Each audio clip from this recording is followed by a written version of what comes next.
The Faith I Live By, compiled from the writings of Ellen White, the servant of man.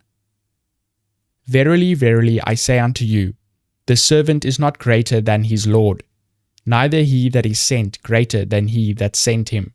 John chapter 13, verse 16. In his life and lessons, Christ has given a perfect exemplification of the unselfish ministry which has its origin in God. God does not live for himself. By creating the world and by upholding all things, he is constantly ministering for others.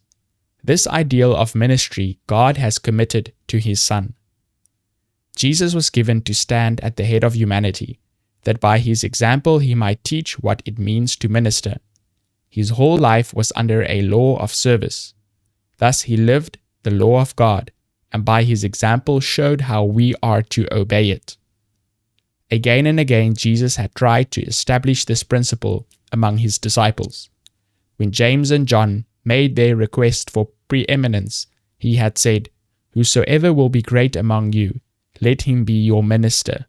Matthew chapter 20, verse 26.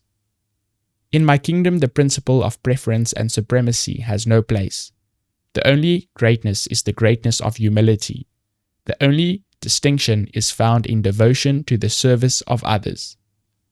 The ordinance of feet washing is an ordinance of service. This is the lesson the Lord would have all learn and practice. When this ordinance is rightly celebrated, the children of God are brought into holy relationship with each other, to help and bless each other.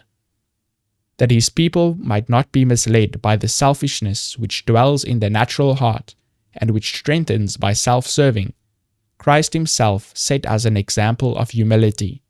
He would not leave this great subject in man's charge. Of so much consequence did he regard it that he himself, one equal with God, washed the feet of his disciples. This ceremony means much to us. God would have us take in the whole scene, not only the single act of outward cleansing. This lesson does not merely refer to the one act.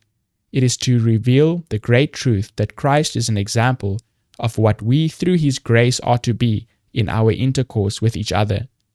It shows that the entire life should be one of humble, faithful ministry.